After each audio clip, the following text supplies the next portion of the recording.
Hello my dear friends, welcome to back my YouTube channel. तो कैसे हैं आप लोग? आई होप आप लोग अच्छे होंगे और पढ़ाई अच्छे से कर रहे होंगे। तो आज हम लोग इस वीडियो में क्लास 10 जैक बोर्ड का जो एनसीईआरटी मैथ है उसके कुछ इंपॉर्टेंट क्वेश्चंस करेंगे, जो कि 3 मार्च का एग्जाम होने वाला है।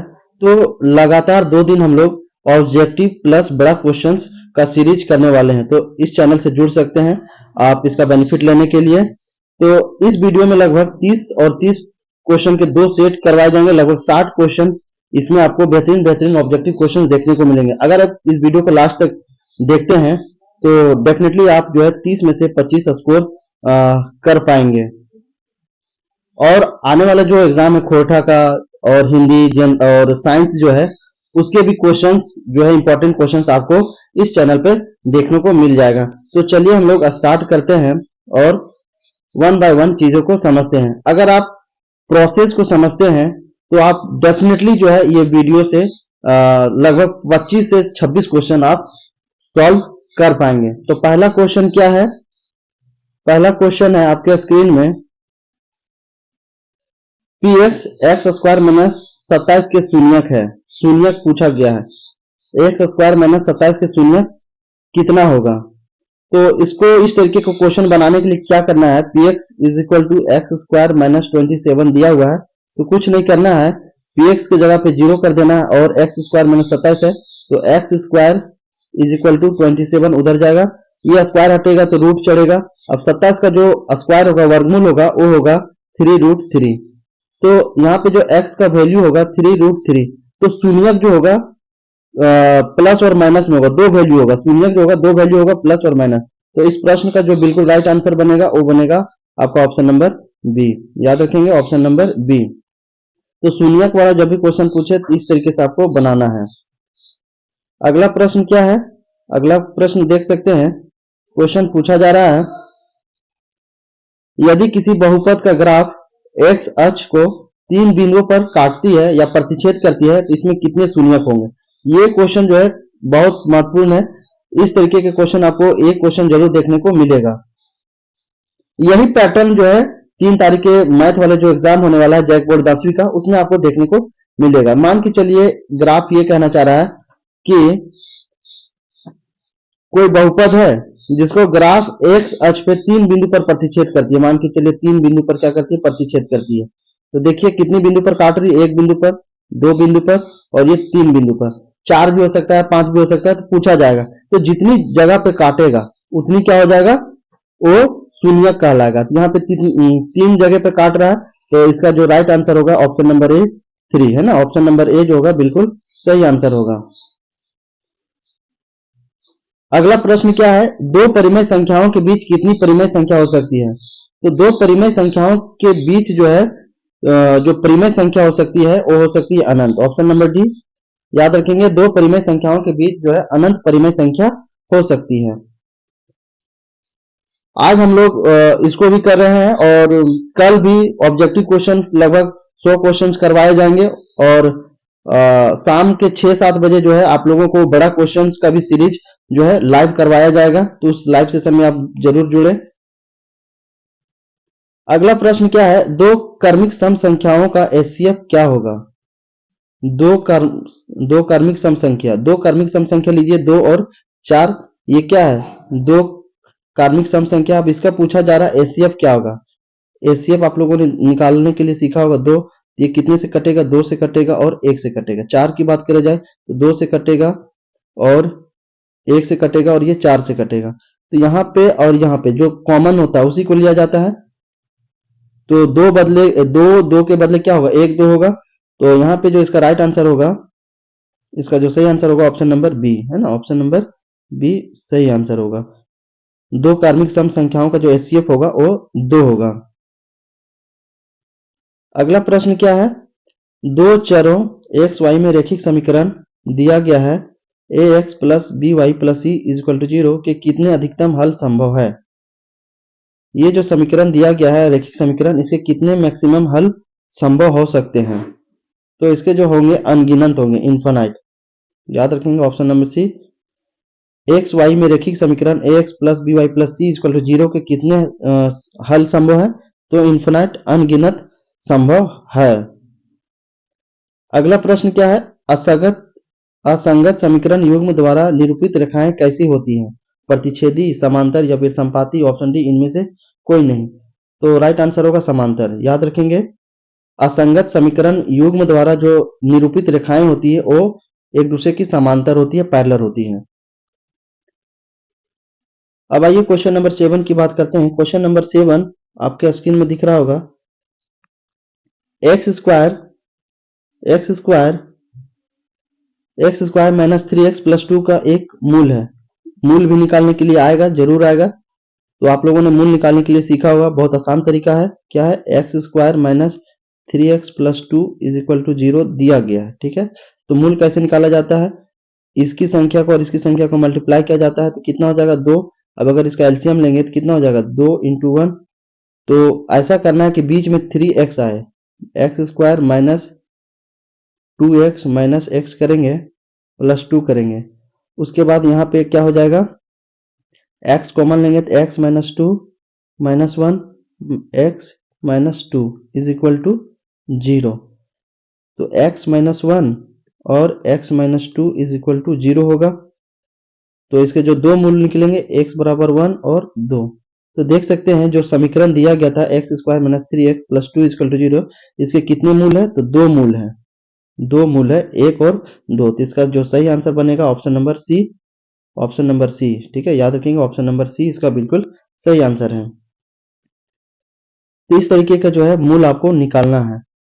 अगला प्रश्न है, दो लगातार विषम धनात्मक पूर्णांक ज्ञात करें जिनके वर्ग का योग 290 है। आपको जो है दो लगातार विषम संख्या ज्ञात करना है, पता लगाना है जिसका स्क्वायर का जो जोड़ होगा वो 290 होगा, ठीक है। इसका सही आंसर होगा ऑप्शन नंबर डी 11 और 13। अगर 11 का अगर आप स्क्वायर करते हैं तो 11 का स्क्वायर और 13 का स्क्वायर, इसका क्या बोला है, इसका जोड़ कितना होना चाहिए, इसका जोड़ 290 होना चाहिए।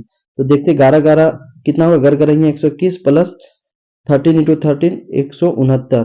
जब इसको ऐड करेंगे तो 290 होगा।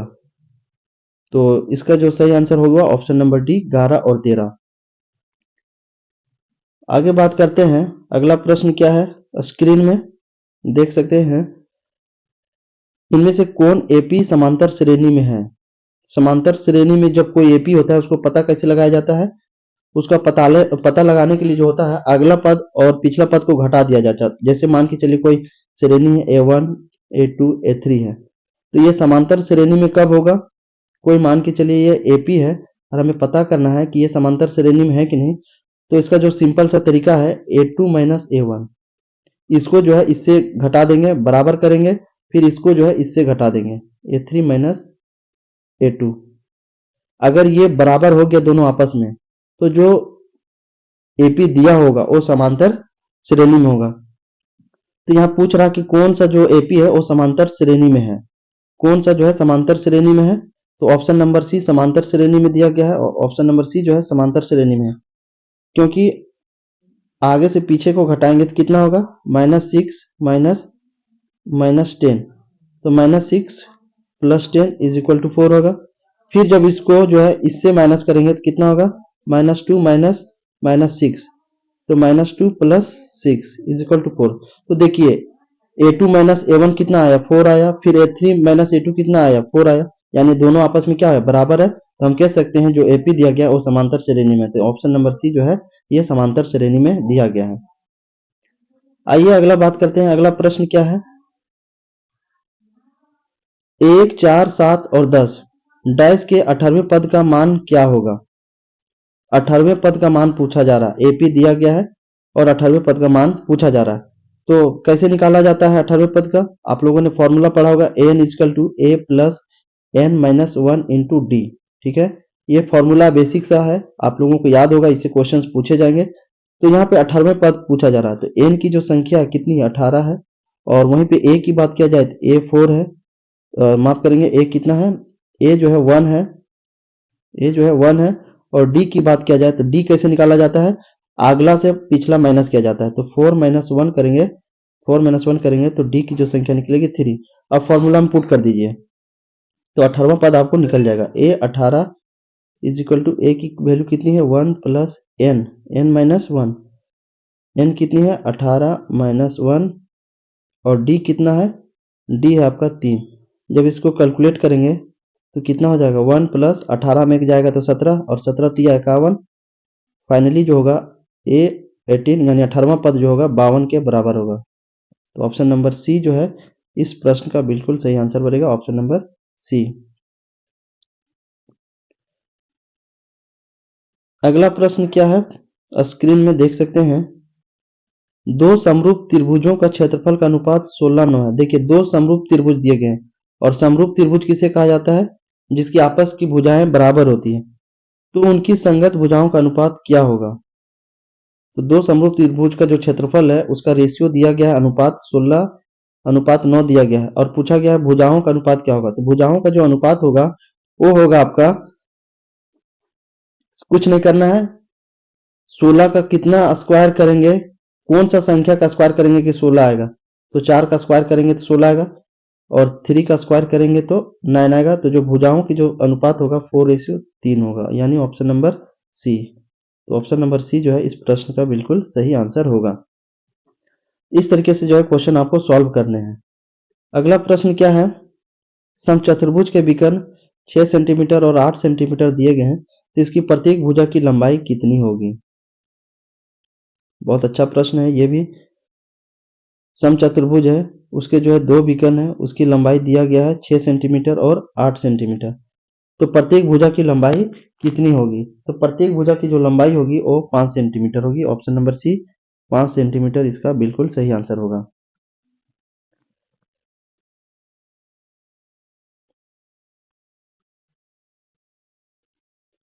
नेक्स्ट प्रश्न है, दो अक्षों के प्रतिच्छेदी बिंदु को क्या कहते हैं। जो दो अक्ष को काटती है, काटने वाली बिंदु होती है उसको क्या कहा जाता है। निर्देशांक, मूल, निर्देशांक अक्ष या फिर इनमें से कोई नहीं। तो मूल कहा जाता है, याद रखेंगे मूल कहा जाता है। दो अक्षों की जो प्रतिच्छेदी बिंदु होती है उसको मूल कहा जाता है। क्वेश्चन नंबर 14 क्या पूछा जा रहा है, y अक्ष से 5 इकाई युग्म और x अक्ष पर एक बिंदु P स्थित है, तो बिंदु P के निर्देशांक कितने होंगे। तो इसका जो प्रश्न का सही आंसर होगा ऑप्शन नंबर ए। ठीक है, ऑप्शन नंबर ए। क्वेश्चन क्या पूछा था, क्वेश्चन ये पूछा गया था, आप समझ सकते हैं कि कोई x एक्सिस है और y एक्सिस है, तो y अक्ष से 5 इकाई युग्म जो है बोला जा रहा है और एक अक्ष पर एक बिंदु P स्थित है। तो P बिंदु स्थित है तो क्या पे हो जाएगा, 0 पे हो जाएगा। तो जो कोऑर्डिनेट बनेगा वो बनेगा 5,0 बनेगा। तो ऑप्शन नंबर ए जो है इसका सही आंसर है।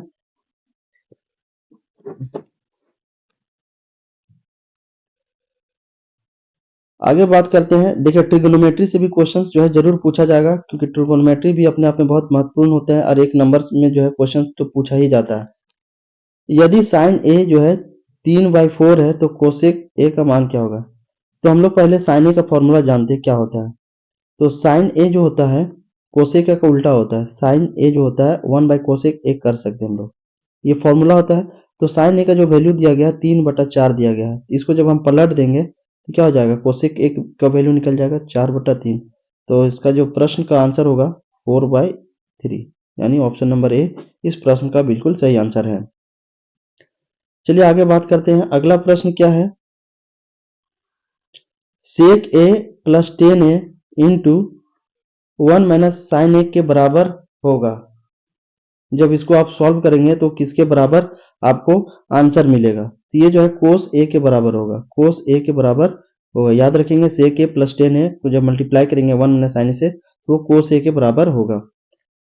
क्वेश्चन नंबर 17, यदि 10a इज इक्वल टू √3 है तो a का मान क्या होगा। 10a का मान √3 है तो a का मान क्या होगा, यानी थीटा का मान पूछा जा रहा। तो टेन थीटा का जो मान होता है √3 कितने एंगल पे होता है। तो थीटा पूछा जा रहा है कितना, थीटा का मान जो होता है 10 का √3 होता है। तो इसका राइट आंसर होगा 60 डिग्री। 10 60 डिग्री का जो मान होता है वो √3 होता है। 10 60 का जो मान होता है वो √3 होता है। तो ऑप्शन नंबर बी सही है। क्वेश्चन नंबर 18, जब किसी सीधे खड़े खंभे को छाया और उसकी ऊंचाई बराबर हो तो सूर्य का जो यूनियन कोण होता है उसका वैल्यू कितना होता है, उसका मान क्या होगा? 30 डिग्री, 45, 60 डिग्री या फिर 90 डिग्री। तो इसका जो राइट आंसर होगा ऑप्शन नंबर बी 45 डिग्री। याद रखेंगे, जब किसी सीधे खड़े खंभे को छाया और उसकी ऊंचाई बराबर होगी तो सूर्य का जो यूनियन कोण होगा वो 45 डिग्री होगा।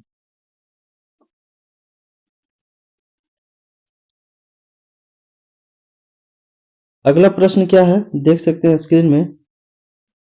अर्धवृत्त का कोण कितने डिग्री का होता है? अर्धवृत्त का जो एंगल होता है वो कितने डिग्री का होता है? 45, 30 डिग्री, 60 डिग्री या फिर 90 डिग्री। तो बताइए इसका राइट आंसर होगा कितना होगा? 90 डिग्री। अर्धवृत्त का जो कोण होता है वो 90 डिग्री का होता है। क्वेश्चन नंबर 20, यदि दो वृत्तों के केंद्रों के मध्य दूरी उनकी त्रिज्याओं के योग के तुल्य हो तो उनकी उभयनिष्ठ स्पर्श रेखाओं की संख्या कितनी होगी? 1, 2, 3 या फिर 4 होगी। क्वेश्चन पहले समझिए, पूछा जा रहा है दो वृत्तों के केंद्रों के मध्य दूरी उनकी त्रिज्याओं के योग, ठीक है, के तुल्य हो, बराबर हो, तो उनकी जो कॉमन स्पर्श रेखाएं होगी, जो उभयनिष्ठ स्पर्श रेखाओं की जो संख्या होगी वो कितनी होगी? तो जो होगी 3 होगी। याद रखेंगे 3 होगी। ऑप्शन नंबर सी 3। नेक्स्ट प्रश्न है, वृत्त के केंद्र से समदूरस्थ जीवाएं आपस में असमान होती है, समान होती है या फिर ए और बी दोनों या फिर ऑप्शन डी सभी उत्तर सही है। तो समान होती है। याद रखेंगे क्या होती है? समान होती है। वृत्त के केंद्र से समदूरस्थ जीवाएं जो होती है आपस में बराबर होती है, समान होती है। क्वेश्चन नंबर 22, दो गोले का आयतन का अनुपात 8:27 है तो उनके पृष्ठ क्षेत्रफल का अनुपात क्या होगा? दो गोले का जो आयतन है उसका रेशियो 8:27 दिया गया है। तो गोले का जो आयतन होता है वो कितना होता है? मान के चलिए V1 है, इसका 4/3 पाई आर क्यू होता है, और V2 जो है, V2 बड़ा है ना, तो V2 को बड़ा हम लोग ले लेते हैं, तो V2 upon V1, V2 upon V1, ये जो है रेशियो दिया गया है 8:27। तो गोले का जो आयतन होता है 4/3 पाई आर क्यू के बराबर होता है, ठीक है। तो 4/3 पाई आर क्यू होगा, ये कट कैंसिल हो जाएगा, सिर्फ बचेगा कितना? R q upon r q. यहाँ पे एक होगा R2 का क्यू होगा और R1 का क्यू होगा, क्योंकि V2 V1 लिए हैं। तो इस स्थिति में जो है रेशियो दिया गया कितना? 8:27, यानी इसको हम बट्टा के फॉर्म में भी लिख सकते हैं, भागा के फॉर्म में। तो जब इसको कैलकुलेशन करेंगे तो ये जो रेशियो निकल के आएगा, जब आप इसको रूट करेंगे, माफ करेंगे, जब क्यूब करेंगे और जब यहाँ पे जो है रूट चढ़ाएंगे तो जो वैल्यू आएगा आपका वो आएगा आपका 2:3, 2:3। तो इस तरीके से जो है सॉल्व करना है। अगला प्रश्न है, किसी गोले का वक्र पृष्ठ का क्षेत्रफल 144 पाई सेंटीमीटर स्क्वायर है तो उसकी त्रिज्या क्या होगी? गोले का जो वक्र पृष्ठ क्षेत्रफल है वो दिया गया है 144 पाई सेंटीमीटर स्क्वायर दिया गया है, तो उसकी जो त्रिज्या होगी वो कितने के बराबर होगी? तो वो जो होगी 6 सेंटीमीटर के बराबर होगी। जब आप इसको फॉर्मूला में पुट करके देखेंगे तो उसका जो राइट आंसर होगा 6 सेंटीमीटर। एक सिक्के के उछालने पर चित आने की प्रायिकता क्या होगी? एक सिक्के को जो है उछाला जाता है तो चित आने की जो प्रायिकता होगी, जो संभावना होगी, वो कितनी होगी? तो 1/2 होगा। इसका सही आंसर होगा 1/2।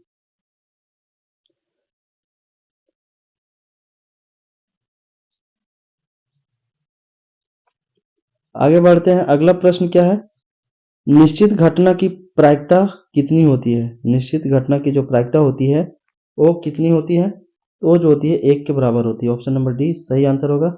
याद रखेंगे निश्चित घटना की जो प्रायिकता होती है 1 होती है। प्रायिकता से क्वेश्चन पूछा जाएगा, एक पासा को उछाला जाता है तो सम संख्या आने की प्रायिकता कितनी होगी?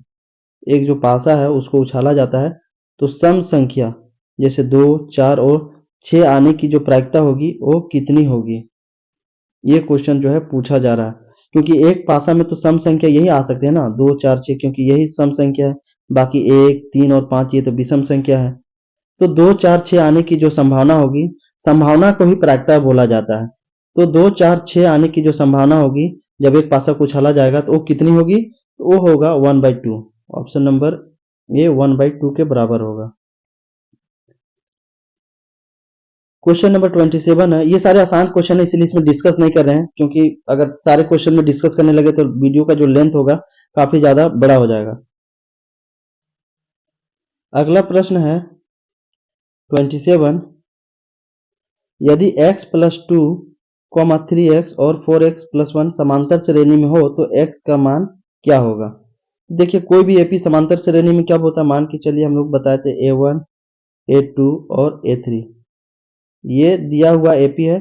अगर पता करना कि समांतर श्रेणी में है नहीं तो क्या किया जाता है, A2 को A1 से घटाया जाता है, A2 माइनस A1 को घटा दिए, और इसका जो वैल्यू होगा वो किसके बराबर होगा? A3 minus A2, A3 minus A2, यानी आगे वाले संख्या से पीछे को घटाया जाता है। और ये संख्या जो जब दोनों आपस में बराबर होगी तो जो एपी होगा वो समांतर श्रेणी में होगा। यहाँ पे बोल दिया है कि क्या है, समांतर श्रेणी में है, लेकिन x का मान कितना होगा।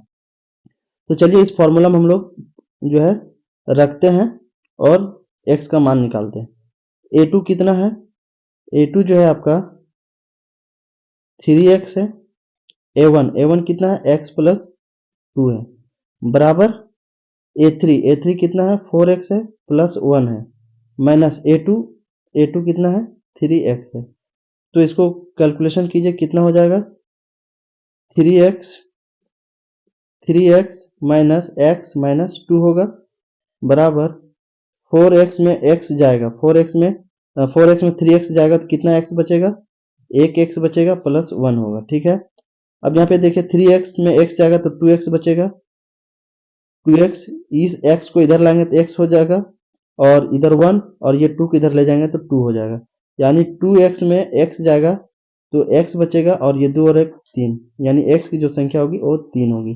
तो ऑप्शन नंबर सी जो है सही होगा। ऑप्शन नंबर सी जो है बिल्कुल सही आंसर होगा। अगला प्रश्न क्या है? अगला प्रश्न है 21।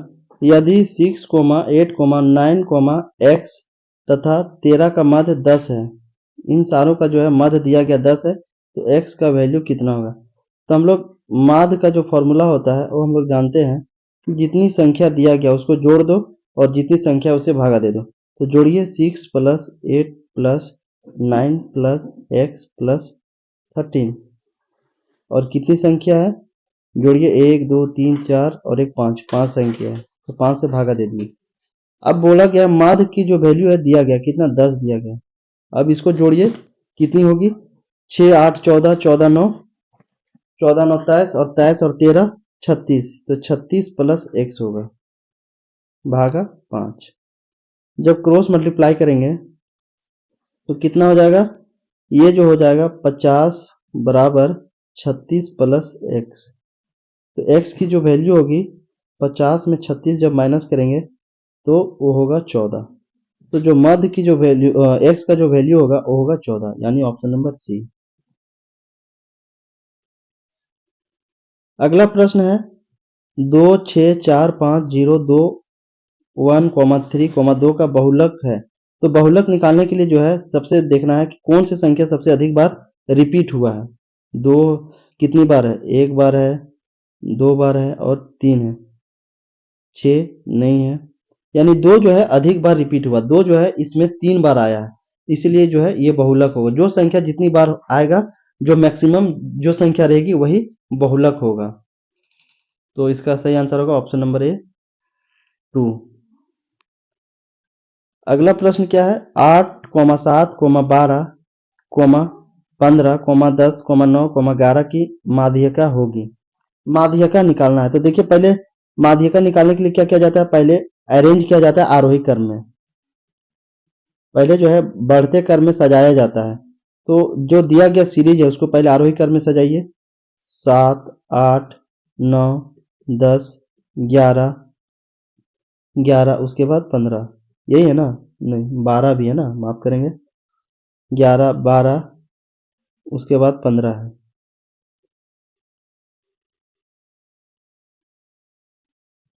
ठीक है। अब यहाँ पे संख्या जोड़ा जाता है। अगर विषम संख्या हुआ 1 2 3 4 5 6 7, अगर सम संख्या होता है, अगर सम संख्या होता तो बीच वाला जो होता है मध्य होता है, जैसे 1 2 3 4 5 और 6। ठीक है। अगर इस टाइप का जो संख्या होता है तो उसका तो आसान होता है, लेकिन अगर विषम संख्या हो तो उसको कैसे निकाला जाता है? तो उसको निकालने के लिए जो किया जाता है, पद निकाला जाता है कि कौन सा पद होगा।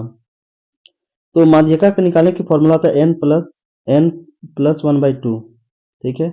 n कितना है? 1 2 3 4 5 6 7, 7 है, +1/2 यानी 8/2, तो 4 आ गया। तो जो चौथा पद होगा वही जो है इस प्रश्न का माध्यिका होगा, आंसर होगा। तो चौथा पद देखिए 1 2 3 4, 1 2 3 और 4, ये जो 10 है यही जो है इस प्रश्न का माध्यक की वैल्यू होगी। तो ऑप्शन नंबर ए इस प्रश्न का बिल्कुल राइट आंसर है। अब हम लोग अगले जो है इसमें 30 क्वेश्चन करेंगे। 30 क्वेश्चन को हम लोगों ने किया। अब चलिए हम लोग फिर से 30 क्वेश्चन को देखते हैं। और ये 30 क्वेश्चन को हम लोग करेंगे।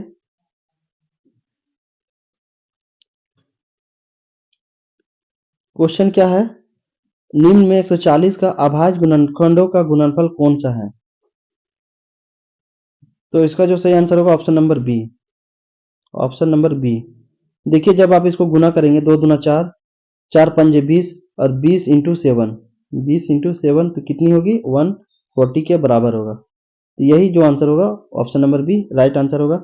6 और 20 का एचसीएफ कितना होगा? 6 और 20 का जो एचसीएफ होगा वो कितना होगा? एचसीएफ निकालने का सिंपल सा तरीका है। 6 जो है कितना से कटेगा? 1 से कटेगा, 2 से कटेगा, 3 से भाग होगा और खुद 6 से होगा। 20 की बात किया जाए तो 1 से होगा, 2 से भी कटेगा, 3 से नहीं होगा, 4 से कटेगा, 5 से कटेगा, उसके बाद 6 7 8 9 से नहीं कटेगा, 10 से कटेगा और फिर 20 से कटेगा। अब बताइए दोनों में जो कॉमन संख्या होगा वही एचसीएफ कहलाएगा। तो 1 है और ये है 2 है। तो 2 1 के बदले 1 1 और 2 2 के बदले 1 2, कितना हो जाएगा? 2 इंटू 1 2। तो 6 और 20 का जो एचसीएफ होगा वो होगा ऑप्शन नंबर ए 2। तो इस तरीके से आपको एचसीएफ निकालना है अगर क्वेश्चन पूछेगा तो। अगला प्रश्न क्या है? रूट 3√2 किस प्रकार की संख्या है? परिमेय संख्या है, अपरिमेय या फिर पूर्णांक है या फिर प्राकृतिक संख्या है? तो इसका जो सही आंसर होगा ऑप्शन नंबर बी अपरिमेय संख्या है। अपरिमेय संख्या है।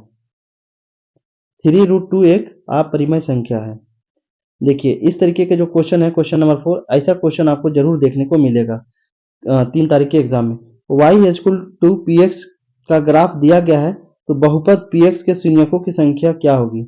तो बताए थे जितनी बार काटा होगा x एक्सिस पे वही जो है शून्यकों की संख्या कहलाएगी। तो काउंट कीजिए कितनी बार काटा है। एक जगह पे कट किया है, 2 जगह पे कट किया और ये 3 जगह पे, यानी टोटल 3 जगह पे जो है कट हुआ है। तो इसकी जो शून्यकों की जो संख्या होगी वो होगी 3। Option number C. ये आसान क्वेश्चन है, सिर्फ देखना आपको कि कितने जगह पे जो है ग्राफ कट कर रहा है, काट रहा है, वही शून्यकों की संख्या हो जाएगी। अब अगला प्रश्न क्या है? शून्यक निकालना है। तो शून्यक निकालने के लिए क्या बताया? कोई भी जब बहुपद दिया गया है यानी px = x² - 3 दिया गया है तो बहुपद निकालने का सिंपल सा तरीका है कि x² - 3 है तो जब x² को 3 किधर ले आएंगे और हटाएंगे तो क्या हो जाएगा? 3 होगा। और शून्यक हमेशा जो है प्लस माइनस में होगा। तो x का जो है कितने शून्यक है? 2 शून्यक है, +3 और -3 में। यानी ऑप्शन सी जो है प्रश्न का सही आंसर है। इस तरीके से आपको निकालना है। अगला है यदि बहुपद kx² + 3x + k का एक शून्यक 2 है तो k का मान क्या होगा? ये बहुत फेमस क्वेश्चन है। इस तरीके के क्वेश्चन जो है जरूर पूछा जाएगा। एक बहुपद दे देगा और उसके शून्यक की भी संख्या दे देगी और k का मान पूछा जाएगा। तो देखिए इसे क्वेश्चन को कैसे बनाना है। पहले जो है दिया हुआ जो है उसको लिखना है kx² + 3x + k। ठीक है। इसका शून्यक दिया गया 2 यानी p की जो वैल्यू होगी 2 और ये p2 की जो वैल्यू होगी कितनी बराबर होनी चाहिए? जो है 0 को संतुष्ट करना चाहिए, 0 के बराबर होनी चाहिए। तो p2 जो है x की जगह में कितना है? 2 है। x की जगह में 2 है तो अब इसमें जो है x जहाँ पे है वहाँ पे 2 रख दीजिए। k इंटू 2 का स्क्वायर + 3 इंटू 2 + k। तो क्या हो जाएगा, 4k का 4k plus 6 plus k is equal to 0। तो जब इसको सॉल्व करेंगे तो कितना हो जाएगा, 4k plus 1 5k 5k plus 6 बराबर 0। तो k जब निकालेंगे तो कितना हो जाएगा, -6/5।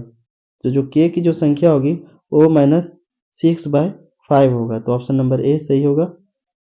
तो इस तरीके से जो है आपको शून्यकों की संख्या निकालनी है।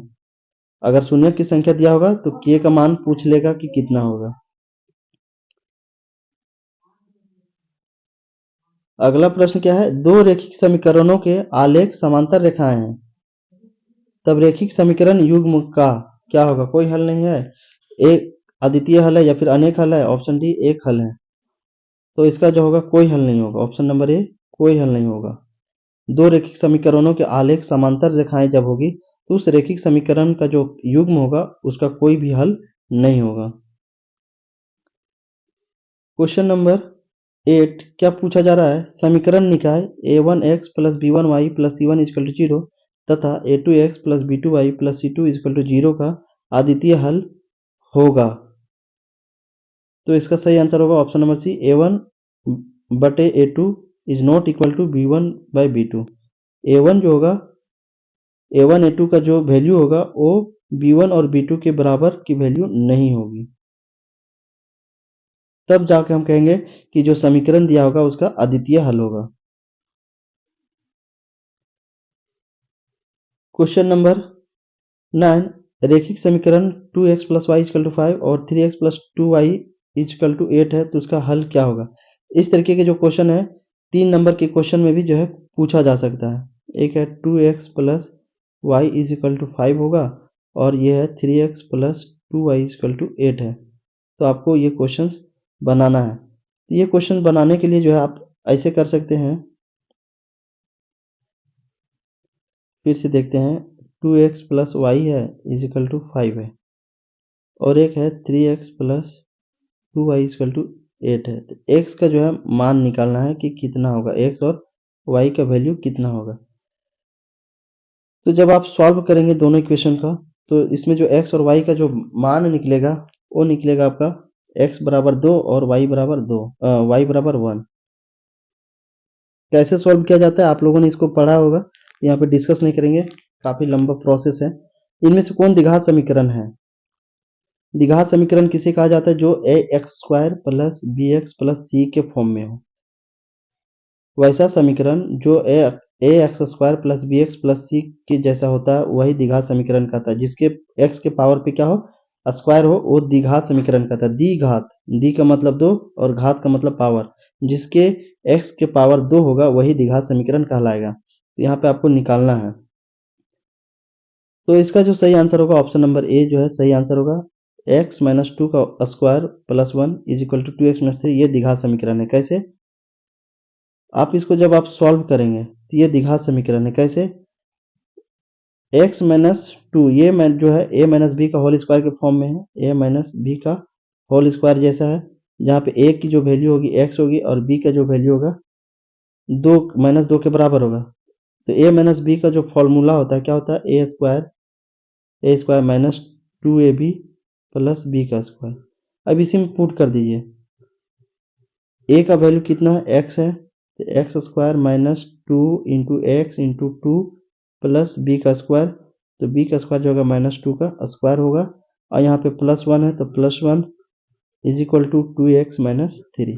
ठीक है, अब इसको सॉल्व करेंगे तो x square minus 4x plus 4 plus 1 is equal to 2x minus 3 होगा। अब यहाँ पे देखिए 4x और यहाँ पे 2x है, इसको और थोड़ा सा मॉडिफाई कर लेते हैं। यहाँ पे लिखते हैं तो x square minus 4x plus 5 होगा is equal to 2x minus 3 होगा, 2x माइनस 3 होगा।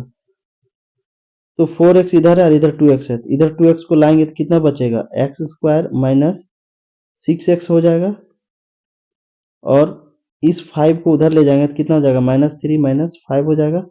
तो finally x square minus 6x is equal to x equal to -8 होगा, और इसको जब लाएंगे x square minus 6x plus 8, ये हो जाएगा। तो देखिए ये जो है द्विघात समीकरण के फॉर्म में, क्योंकि इसके पावर पे कितना आ गया, 2 आ गया, तो हम कह सकते हैं ऑप्शन नंबर 1 क्या है, द्विघात समीकरण के रूप में है।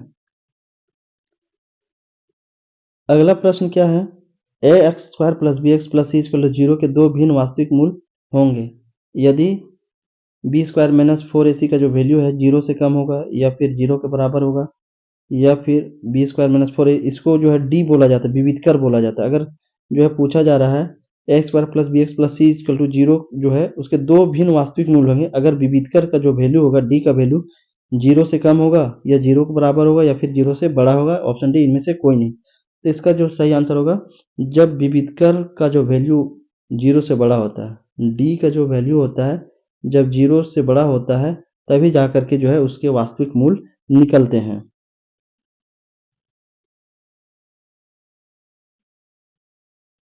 द्विघात समीकरण 2x square minus 4x plus 3 equal to 0 का विविधकर क्या होगा, तो डी निकालने का फॉर्मूला क्या होता है, बी स्क्वायर माइनस 4ac होता है। बी कितना पे है, यहाँ पे बी जो है -4 है, तो -4 का स्क्वायर कर दिए, -4, ए कितना है, ए जो है 2 है, और सी की बात किया जाए तो सी 3 है। तो इस तरीके से जो है आप डी का वैल्यू यानी विविधकर का फॉर्मूला, विविधकर का मान निकाल सकते हैं। 16 माइनस कितना हो जाएगा, 4 दूनी 8, 8 तिया 24, तो 24 में 16 जाएगा तो कितना बचेगा, 8 बचेगा, -8, यानी ऑप्शन नंबर बी जो है इसका बिल्कुल सही आंसर होगा। इस तरीके से विविधकर निकाला जाता है। क्वेश्चन नंबर 13 क्या पूछा जा रहा है, द्विघात समीकरण 2x square minus 5x plus 3 equal to 0 के मूलों की प्रकृति कैसी होगी, वास्तविक एवं समान या वास्तविक एवं असमान। ऑप्शन नंबर सी वास्तविक मूल नहीं होगा, ऑप्शन डी इनमें से कोई नहीं। तो इसका जो सही आंसर होगा वास्तविक एवं असमान होगी, वास्तविक एवं असमान होगी।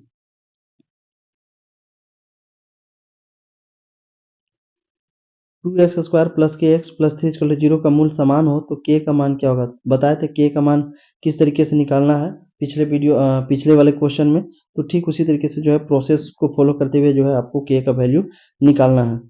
तो इसमें जब k का जो वैल्यू निकालेंगे तो आपको +-2√6 आंसर देखने को मिलेगा। हम बना के देख चुके हैं, इसीलिए हम आपको आंसर डायरेक्ट बता रहे हैं।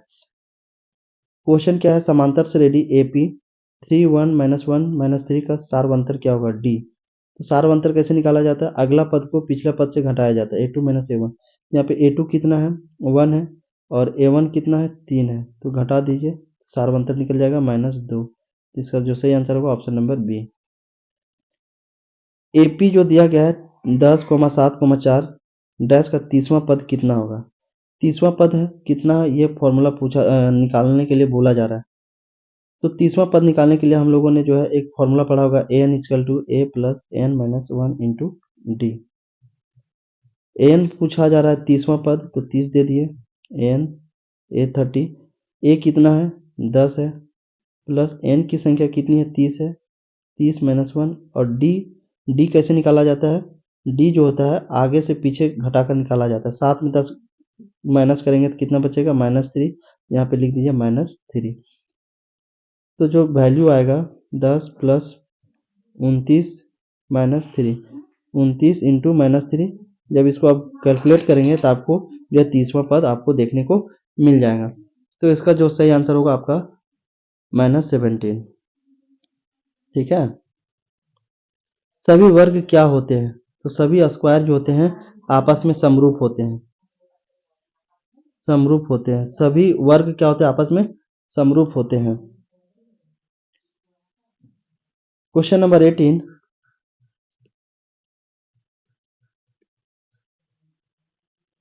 एक आकृति दिया गया है जिसमें डी समांतर BC है, तो EC का मान क्या होगा, देख सकते हैं D जो है वो BC का समांतर है, और क्वेश्चन पूछा जा रहा है जो ये EC है इसका मान कितना होगा। तो बहुत आसान है, ठीक है, इस तरीके के क्वेश्चन पूछा जाएगा। तो इसका जो मान होगा वो कैसे निकालना है, तो इसका जो वैल्यू होगा 2 सेंटीमीटर।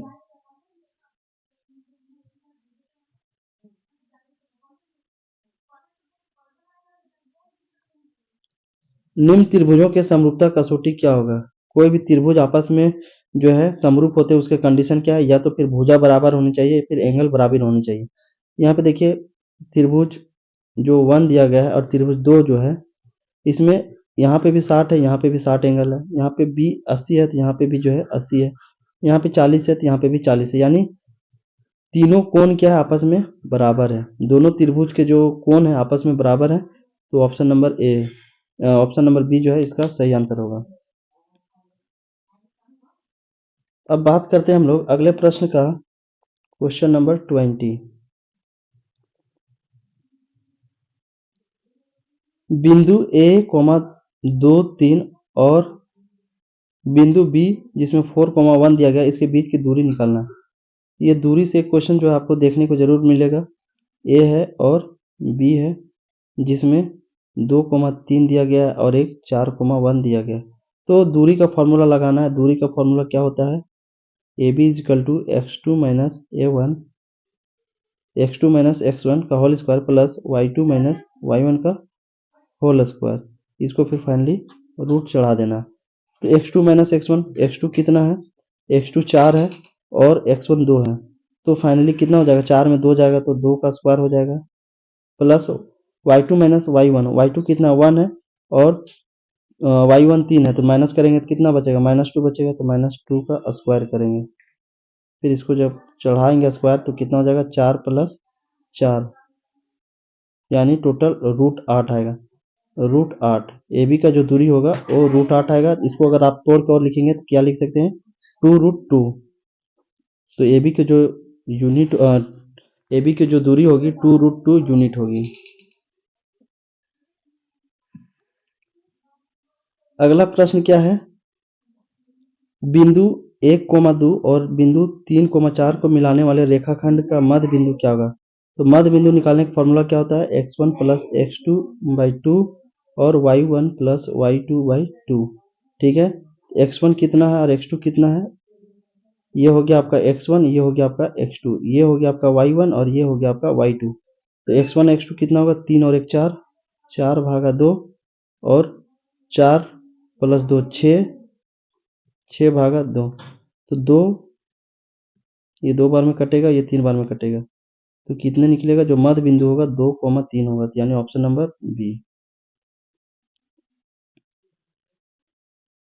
अगला प्रश्न है, एक वृत्त की कितनी स्पर्श रेखाएं हो सकती है? एक जो वृत्त है इसकी कितनी स्पर्श रेखाएं हो सकती है?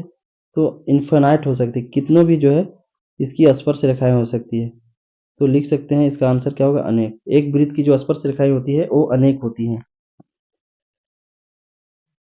क्वेश्चन नंबर अब नेक्स्ट देखते हैं। क्वेश्चन नंबर 23 क्या पूछा जा रहा है? 5 सेंटीमीटर त्रिज्या वाले एक वृत्त है।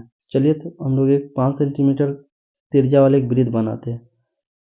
उसके बाद पूछा जा रहा है, बोला जा रहा है एक वृत्त के बिंदु P पर स्पर्श करती है। मान के चलिए बिंदु P है जहाँ पे स्पर्श करती है, तो स्पर्श रेखा PQ केंद्र O से जाने वाली एक रेखा से बिंदु Q पर इस प्रकार मिलती है कि OQ जो है 12 सेंटीमीटर है और PQ की लंबाई कितनी होगी?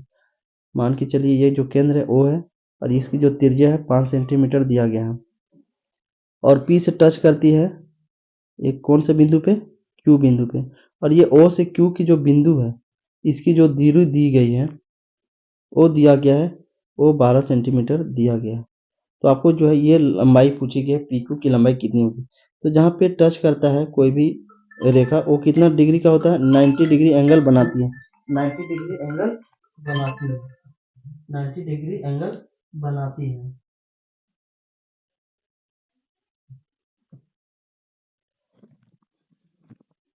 तो PQ निकालना है, तो PQ निकालने का फॉर्मूला क्या है?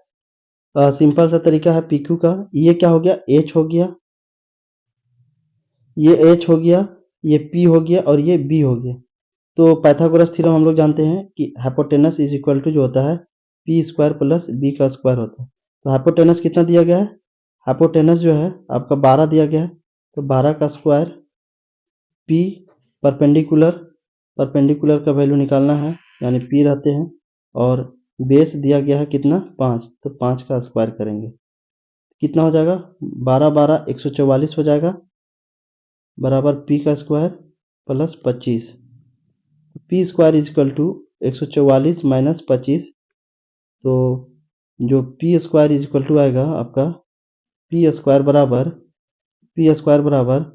144 में जब 25 को माइनस करेंगे तो 119 आएगा। जब ये स्क्वायर हटाएंगे तो रूट चढ़ेगा, तो जो पी का जो वैल्यू होगा, यानी ये जो पी क्यू की जो दूरी होगी वो कितनी होगी, वो 119 के बराबर होगी। तो जो इसका सही आंसर होगा ऑप्शन नंबर डी। अगला प्रश्न क्या है, 10a इज इक्वल टू 4/3 है, तो साइन ए का मान क्या होगा। तो 10a का फॉर्मूला क्या होता है, पी टेन थीटा बराबर पी बाई बी होता है। यहाँ तो हमको मिल गया p का मान कितना है 4 है और b का मान कितना है 3 है। ठीक है, पूछा साइन ए का वैल्यू कितना होगा। साइन ए का जो फॉर्मूला होता है पी बाई एच होता है। तो पी तो हमको प्राप्त हो गया है 4 है, लेकिन एच हमें नहीं पता है। एच जब निकालेंगे तभी जाकर के साइन ए का वैल्यू निकलेगा। तो हम लोगों ने पढ़ा है ये क्या है, P है और ये B है और ये हाइपोटेनस है। तो P का मान दिया गया कितना 4 दिया गया है और B का जो मान है वो दिया गया है 3। H का वैल्यू निकालना है। तो अकॉर्डिंग टू पाइथागोरस थ्योरम कितना हो जाएगा, h स्क्वायर बराबर 4 का स्क्वायर प्लस 3 का स्क्वायर। तो h स्क्वायर बराबर हो जाएगा 16 प्लस 9 इजक्वल टू 25। तो जब ये हटेगा तो रूट चढ़ेगा, तो h का जो वैल्यू होगा 5 होगा। एच का वैल्यू जो हो गया निकल के 5। अब फॉर्मूला बैठा दीजिए, sine a is equal to होता है पी अपॉन एच। तो पी का जो मान होगा 4/5 होगा, 4/5, यानी ऑप्शन नंबर बी इस प्रश्न का राइट आंसर है। अगला प्रश्न है 2 sine a is equal to √3 है, तो ए का मान कितना होगा। तो साइन ए लिखते हैं और ये 2 को जो है हम गुना में है तो भागा में ले आते हैं, √3/2 हो जाएगा। तो बताइए कितना साइन थीटा का कितना वैल्यू होता है जिसका वैल्यू √3/2 होता है। तो ये साइन 60 डिग्री का जो मान होता है वो √3/2 होता है। साइन 60 डिग्री जो होता है उसका जो वैल्यू होता है वो √3/2 होता है। तो इसका जो सही आंसर होगा ये हो जाएगा आपका ऑप्शन नंबर सी 60 डिग्री। अगला प्रश्न क्या है, एक मीनार के शीर्ष का यूनियन कोण उसके पाद से 15 मीटर की दूरी पर 60 डिग्री है, तो मीनार की ऊंचाई कितनी होगी। मीनार का जो हाइट होगा वो क्वेश्चन पूछा जा रहा है। इसका जो मीनार का हाइट होगा 15√3 होगा, इसको जो है आपको बनाना पड़ेगा। अगला प्रश्न है, त्रिज्या r वाले वृत्त के उस त्रिज्याखंड का क्षेत्रफल जिसका कोण p डिग्री है, तो निम्न में से कौन सा वैल्यू सही होगा। तो इस प्रश्न का जो राइट आंसर होगा option number D. Question number 28, घनाभ के कोरों की लंबाई 3 सेंटीमीटर, 4 सेंटीमीटर और 12 सेंटीमीटर है, तो घनाभ के विकर्ण की जो लंबाई होगी वो कितनी होगी। विकर्ण की जो घनाभ का जो डायगोनल होगा विकर्ण, उसकी कितनी लंबाई होगी। ये 13 सेंटीमीटर होगा, option number B right answer होगा।